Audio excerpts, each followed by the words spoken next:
हमें अब समय व्यर्थ नहीं करना है। हमारा दांव लग गया है जीतने का। अब हम इस माया पर विजय प्राप्त करेंगे, पर उसके लिए हमें दृढ़ निश्चय करना होगा। गोस्वामी श्री तुलसीदास जी विनय पत्रिका में कहते हैं कि यदि आपने अभी निश्चय नहीं किया, आगे के लिए टाल दिया, तो आप कभी निश्चय नहीं कर पाएंगे। ये भी बात समझ लो। जो ऐसा सोचता है कि आज तो हमारी परिस्थिति ठीक है नहीं भजन के लिए, कल परिस्थिति जब बनेगी तब भजन कर लेंगे, तो कल और परिस्थिति आपको फंसा देगी, आपका भजन नहीं हो पाएगा। ये प्रत्यक्ष में देखी हुई सब बातें हैं। आज आपको निश्चय करना होगा, अभी निश्चय करना होगा। निश्चय करो, अब तक जो समय हमारा व्यर्थ गया गया।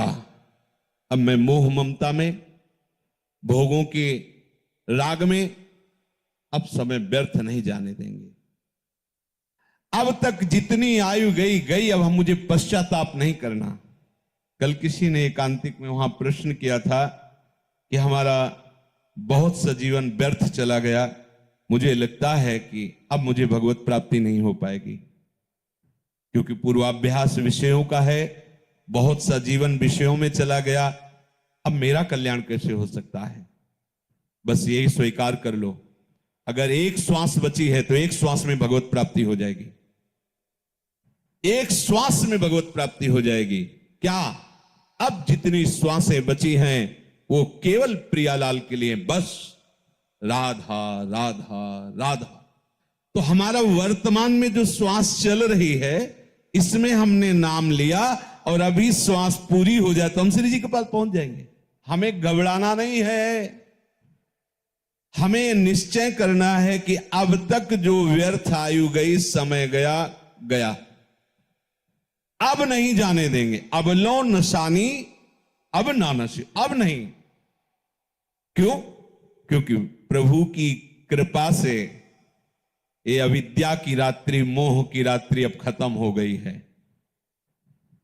सत्संग सुनने को मिला, विवेक रूपी भास्कर उदय हुआ, तो मोह रूपी रात्रि नष्ट होए। विवेक मोह भ्रम भागा, और विवेक सत्संग से होता है। बिनु सत्संग विवेक न होई, और सत्संग भगवत कृपा से होता है। राम कृपा भव निशा सिरानी। अब हमारी जो माया की रात्रि में, मोह निद्रा में मैं सो रहा था, भगवत कृपा से इस प्राप्त सत्संग में विवेक का जागरण हुआ, और मैं जान गया हूं अब पुनः बिस्तर नहीं लगाऊंगा, अब मोह में नहीं सोऊंगा, अब किसी भोग को सुख बुद्धि से भोगूंगा नहीं, अब किसी से राग द्वेष नहीं करूंगा, अब एक क्षण भी भजन के बिना व्यर्थ नहीं जाने दूंगा। अब लो नशानी अब ना नशई हो। बोले आपको ये सामर्थ्य कहां से प्राप्त हो गई? तो कह रहे पाए नाम चारु चिंतामणि, उर करते न खसई हो। आहा, जो चाहो प्राप्त कर सकते हो, प्रभु को अधीन कर सकते हो इस नाम से। सुमिर पवन सुत पावन नामू, अपने बस करी राखे रामू। आहा, समझ में नहीं आ रहा, यही भगवान की प्रबल माया है। ऐसा महामहिम नाम जो स्वयं श्री हरि अपनी जिह्वा से निरंतर रटते रहते हैं। राधा राधा राधा हरि रसना, राधा राधा रट। जो राधा राधा बोलता है, अनंत जन्मों के जितने भी शुभ अशुभ कर्म बांधने वाले प्रभु उन सबको नष्ट कर देते हैं, आगे लिखते ही नहीं है। ऐसे समर्थ नाम को प्राप्त करके भी आप यदि क्लेशित है, दुखी है, अशांत है, राग द्वेष जनित उससे जल रहे हैं, तो आप समझो कि आपका अभाग्य ही उदय हुआ है। ये जो नाम रूपी चिंतामणि मिली बहुत स्वादिष्ट है। राधा नाम सुधा रसम रसी तुम, अमृत रस झरता रहता है। राधा राधा राधा। पर अभी हमारी जिह्वा विषयों का स्वाद लेती रहे, इसलिए राधा नाम का स्वाद नहीं मिल रहा। रटते रहिए तो राधा नाम सुधा रसम का स्वाद मिल जाएगा, फिर ये छूटेगा ही नहीं। राधा राधा राधा वल्लभ, राधा वल्लभ, ये विस्मरण ना हो, सब ठीक हो जाएगा, सब ठीक हो जाएगा। मान लीजिए आप, और आप सोचे कि मैं अपने संकल्प से रोक दूं, तो इतना बड़ा आप में अभी सामर्थ्य नहीं आई कि संकल्प से विषय आकर्षण को रोक दो। रसबल छूटे जो विषय, तब ही तो सुख होए। जब नाम रस आ जाएगा, राधा नाम सुधा रसम, ये सब आपको ऐसे बमनवत दिखाई देने लगेगा। राधा राधा, मन खुद घृणा कर लेगा विषयों से। पायो नाम चारु चिंतामणि, उर करते न खसई हो। इस पर ध्यान दीजिए, यदि नाम नहीं चल रहा है तो ये मन तुरंत ऐसे जाल रचेगा कि आपका पतन करवा देगा, पक्का। इसीलिए कहा हनुमंत विपत्ति प्रभु सोई, जब तो सुमिरन भजन न होई। जब सुमिरन भजन नहीं हो रहा तो विपत्ति है क्या, कि ये माया का कोई न कोई जाल हमको आकर्षित करके फंसा लेगा। हानि हरिवंश के नाम अंतर परे, लाभ हरिवंश उच्चरत बानी। जहां नाम बानी छूटा, हानि ही हो गई। कोई न कोई वृत्ति हमारे अंदर जलन पैदा कर देगी, नया संस्कार भोगों का पैदा कर देगी। श्याम रूप सुचि रुचिर कसौटी, चित कंचन ही कसई हो। अब लो नशानी, अब ना नसई हो। कह रहे हैं ये जब भगवान नाम का निरंतर जब चलने लगता है तो प्रभु का रूप प्रकाशित हो जाता है। प्रभु का रूप कोई ध्यान कर सके ऐसी मन बुद्धि में सामर्थ्य नहीं है, पर जिस समय हमारे हृदय में नाम चलने लगता है, जैसे ये कहा जाए कि आप प्रियाजू के रूप का ध्यान कीजिए, तो रूप का ध्यान तब होना जब वो प्रकाशित हो। प्रियाजू किसी की कल्पना का विषय तो है नहीं। प्यारोडुम क्षमते नहीं अच्छी सुखा दी नाम तु ध्यान गम। और प्रभु के लिए भी कहा गया है, श्याम सुंदर के लिए भी। यो ब्रह्म रुद्र शुक नारद भीष्म मुख्य रालक्षितो न सहसा पुरुषस्य तस्य। इन बड़े बड़े महापुरुषों के लिए कह दिया गया। मुनिमन ध्यान धरत नहीं पावत। बड़े बड़े मुनिजन प्रभु श्री हरि का ध्यान धरना चाहते, पर वो पूर्ण रूप से हृदय में उनका ध्यान नहीं लगा पाते। ये प्रभु के रूप का ध्यान कब होता है? बोले जब नाम को निरंतर हृदय में चलाया जाता है। हृदय की बात हो रही। जब नाम जिह्वा से चलता है तो कंठ में आता है, कंठ से हृदय में आता है। रोम रोम जब रग रग बोले, तब कछ स्वाद नाम को पाए। हर नस नाड़ी में नाम विराजमान। अरे अद्भुत महिमा नाम की, अद्भुत महिमा। नाम जो रूप है सच्चिदानंद में, वो आपकी कल्पना नहीं है, वो साक्षात झलकने लगता है, ये केवल नाम की सामर्थ्य से। इसलिए बड़े बड़े महापुरुषों को देखा है, पहले नाम, नाम के बाद रूप, नाम के बाद रूप का प्रकाश होता है। रूपाशक्ति ही लीला में प्रवेश करती। जब रूपाशक्ति बढ़ जाती है तो छिन छिन बिहरत संग, छिन छिन निरखत प्रेम भरी, छिन जस कहत अभंग। यह जो कृपा हरिवंश की, वो प्रतिपल उसी रूप के सानिध्य की लालसा से युक्त होकर निरंतर उन्हीं के समीप रहने लगता है। और ये रूप ऐसा है, ये कौन बात जो अबही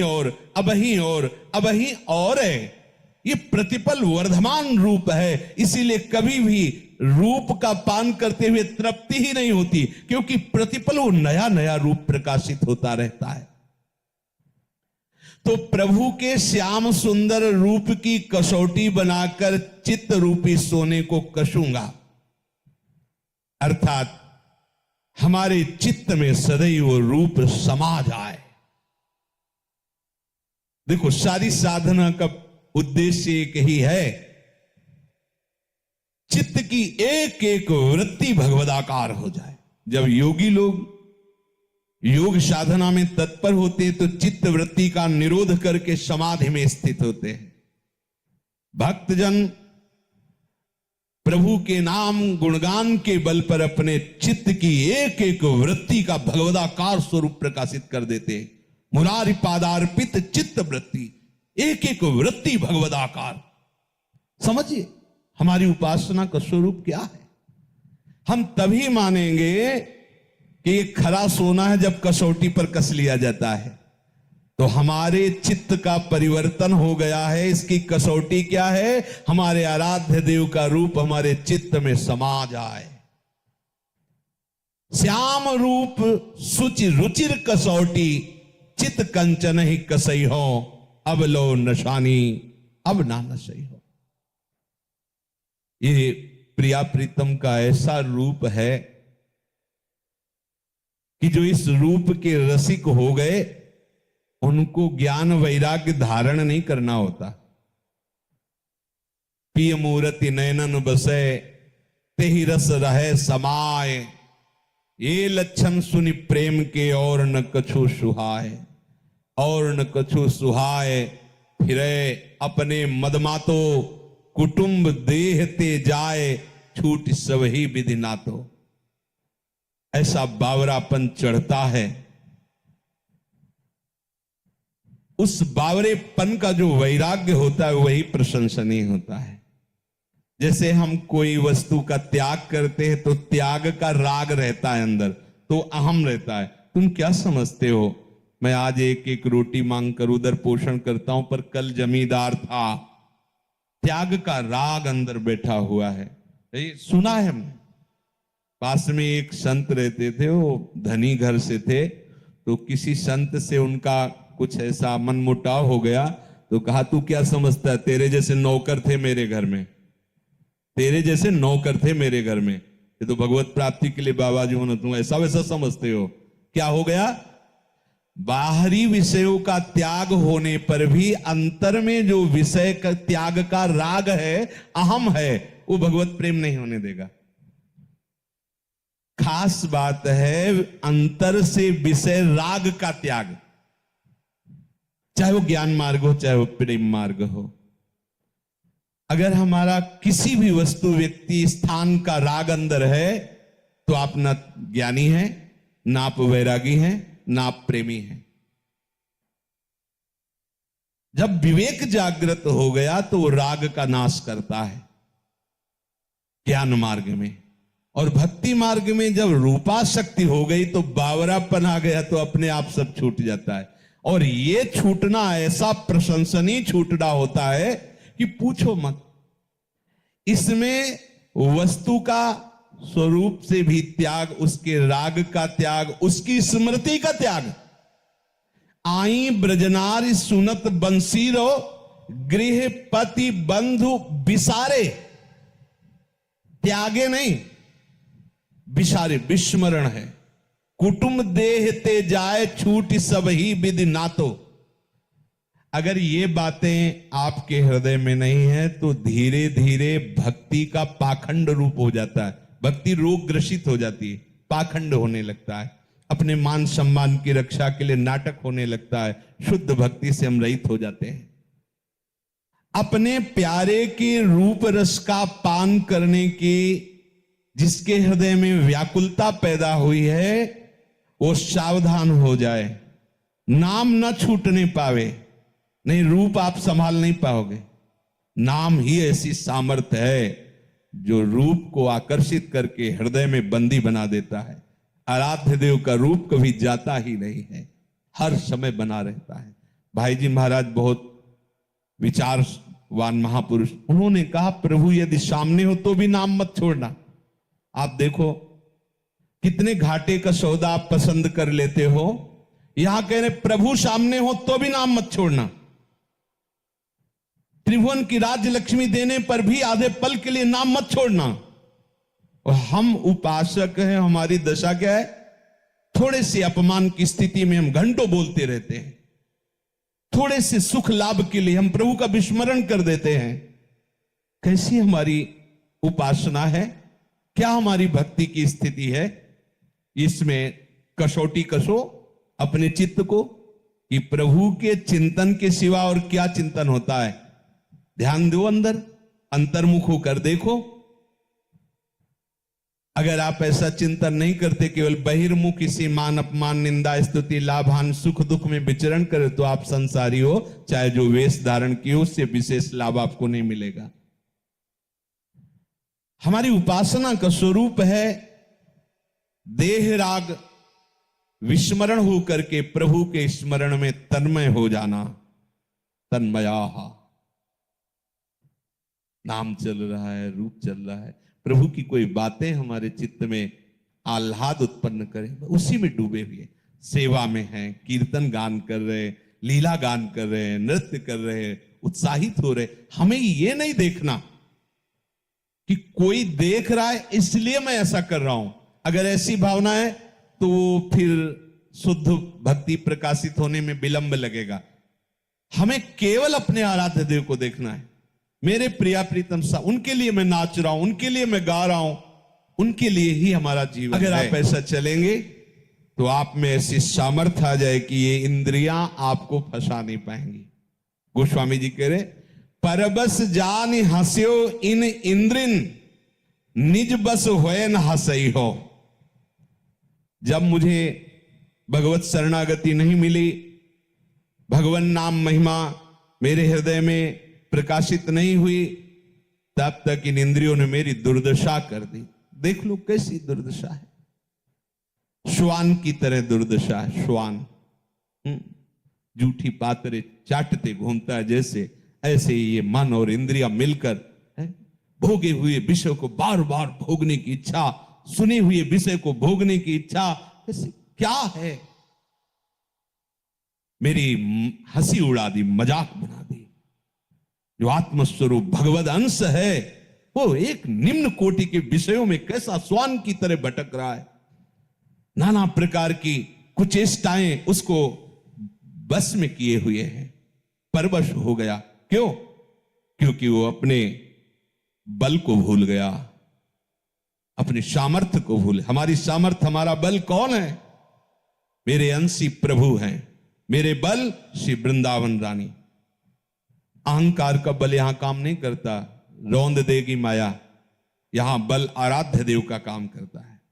आराध्य देव के नाम का आश्रय, धाम का आश्रय, उनकी लीला गुण का आश्रय, ये वो बल प्रकाशित करता है। कह रहे अब निज बस होए ना सही हो। अब नहीं हो सकता कि इंद्रिया मुझे ऐसे कृत्यों में फंसा दे जिससे हंसी हो। अब ऐसा नहीं हो सकता। अब मुझे बल प्राप्त हो गया है, भगवत चरणारविंद का, भगवत आश्रय प्राप्त हो गया है। इस बात को समझिए आप। केवल आश्रय तत्व से ही सारी की सारी भागवतिक वृत्तियां प्रकाशित हो जाती है। आप कहोगे हम तो 10-15 वर्ष थे तो बाबा जी बने हुए ही हैं, पर सारे दोष हैं, ऐसा वैसा। देखो, बाहर से बाबा जी बने हुए हो, आप अंदर से आश्रय किसका लिए हो? अंतर्यामी प्रभु आपके हृदय में बैठे हुए देख रहे हैं। अरे आप वर्षों की बात करते हो, गोस्वामी जी अभी की बात कर रहे हैं। अभी की बिगड़ी जन्म अनेक की, अबही सुधरे आज। कौन सी साधना की बात कर? अभी आश्रय तो ले हो राम को, अभी स्वीकार कर हमारे माई श्यामाजू को राज, हृदय से स्वीकार कर। पर यह स्वीकृति तभी मानी जाएगी जब दूसरों न कोई। अगर दूसरा कोई आश्रय है तो यह मजाक है, ये विनोद में आप बोल रहे, हृदय से नहीं बोल रहे। अन्य आश्रय, सबकी ममता ताक बटोरी, मम पद्म नहीं बांध पर डूरी, कोई अन्य आश्रय। अरे कितना महामहिम ये भगवद आश्रय, अद्भुत चमत्कार आपके जीवन में प्रकट हो जाएगा। छोटे छोटे विषयों को नहीं छोड़ पाते वो। आप भगवद आश्रित होकर देखिए, आपको पता ही नहीं लगेगा। आपसे पूछा जाए कि आप ऐसी स्थिति को कैसे प्राप्त हुई, तो आपके पास भी उत्तर नहीं रहेगा। जिन विषयों में बड़े बड़े पतित हो जाते हैं, वो विषय कब छूट गए आपको पता ही नहीं चलेगा। बिना श्रम के, बिना संकल्प के, बिना प्रयास के आप निर्विषय सच्चे बैरागी बन जाएंगे। केवल आश्रय तो लीजिए। अगर मिलावट है, अन्य आश्रय है, तो आप नहीं समझ पाओगे। ये मार्ग मिलावट वाला नहीं। अब यहाँ में मिलोनी मिले न कछु, जब खेलत रात सदा बन में। जिस रस में आप चल रहे, इसमें मिलावट नहीं होगी। ये शुद्ध मार्ग है, उज्जवल मार्ग है। परम निष्काम मार्ग है, प्रेम मार्ग है, इसमें आश्रय ही तत्व काम करेगा। आश्रय, अरे कितना आनंद, हम कैसे तुम्हें बताएं, बस इसके आगे बोल नहीं सकते कि कितना आनंद। सब साधन एक तरफ और भगवद आश्रय एक तरफ, बहुत बड़ी, आप इसको समझ नहीं पा रहे। नहीं, जैसे हरिराम व्यास जी का स्रोवत पाव प्रसाद, आपके अंदर प्रतिपल ऐसी मस्ती रहेगी जो एक सम्राट को या त्रिभुवनपति देवराज इंद्र को या प्रजापति भगवान ब्रह्मा को भी नहीं है। आप सच्ची वाली, आपको जिस समय गर्व होगा कि अरे प्रिया प्रीतम मेरे स्वामी, मैं उनके चरण आश्रित, आनंद की सीमा नहीं रहेगी। पर हम लोग ये बात सुन लेते हैं, इसे धारण नहीं करते। क्यों? अमुक अमुक का आश्रय है, किसी व्यक्ति का, वस्तु का, स्थान का, धन का, बुद्धि का, विद्वता का, साधना का, इसीलिए चित्तवृत्ति डगमगाती रहती है। अगर एकमात्र भगवद आश्रय हो जाए, देखो चमत्कार, देखो अम्बरीश जी के सामने दुर्वासा जी के द्वारा प्रकट की हुई भयंकर कृत्या, जिसे देखकर अच्छे अच्छे सूरवीर डर जाएं, एक कदम भी महाराज अम्बरीश का पीछे नहीं हुआ। भागवत में पढ़ के देख लीजिए, जैसी मुद्रा में खड़े थे वैसे ही खड़े। देखो भगवद आश्रय का चमत्कार। ऐसा होते ही भगवान का दिव्य पार्षद प्रकाशित हो गया, सुदर्शन चक्र, कृत्या को नष्ट किया। अब आप देख लीजिए, तपस्या का आश्रय लेने वाले भाग पड़े। भयंकर कृत्या प्रकट होने पर अम्बरीश जी का कदम पीछे नहीं हटा और भगवत पार्षद ने कृत्या को नष्ट किया। जे ही उनकी तरफ बढ़े, भाग पड़े दुर्वासा जी। क्यों? तपस्या का आश्रय है।